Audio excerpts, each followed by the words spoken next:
I finally read it! I have been trying to get a copy of this book from the library for so long, but everyone had it reserved. I don't buy books because they're not cheap. Today we're talking about Throne of Glass by Sarah J. Maas, the first book, arguably, in the Throne of Glass series.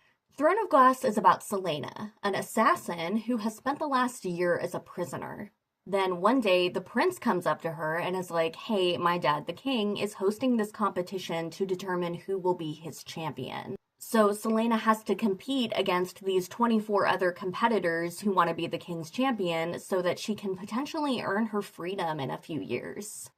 I know a lot of you said to start with the Assassin's Blade, but I found a Reddit thread that just swears up and down that you start with Throne of Glass first and read the Assassin's Blade after like the third or fourth book, I don't remember. So far, I'm really happy having started with Throne of Glass because it really jumps into the story, but I didn't feel like there was anything I didn't understand. Like it was written to begin that way because it was the first book written.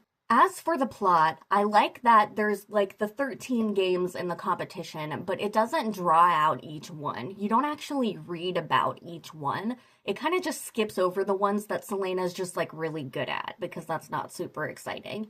And it makes you really focus on the ones that they do tell you about because you know they're going to be eventful.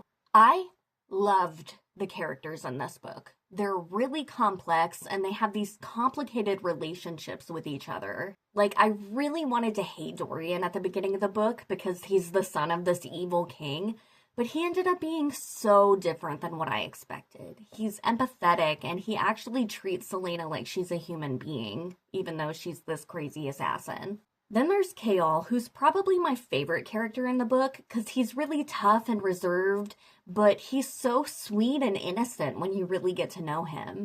Those are the good characters, but then on the other side of things, there's the bad characters like the king, who is an awesome villain because he's so evil. He's ruthless and he seems like this undefeatable villain. And then he has all these minions that are almost as scary as he is because they'll do whatever they have to do for him to be pleased with them. And Lady Kaltain is a really nice addition to the book because she poses her own kind of side threat to Celaena. And she reminds me of a character from The Favorite, and I love that movie.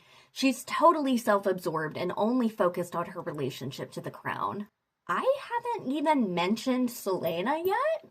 I think Maas does a really good job of writing like believable, strong female characters that don't make you kind of roll your eyes. Celaena's tough and tormented and really, really brave and talented, but she's also fallible. You read about her weaknesses and her faults, and it makes her just a well-rounded character.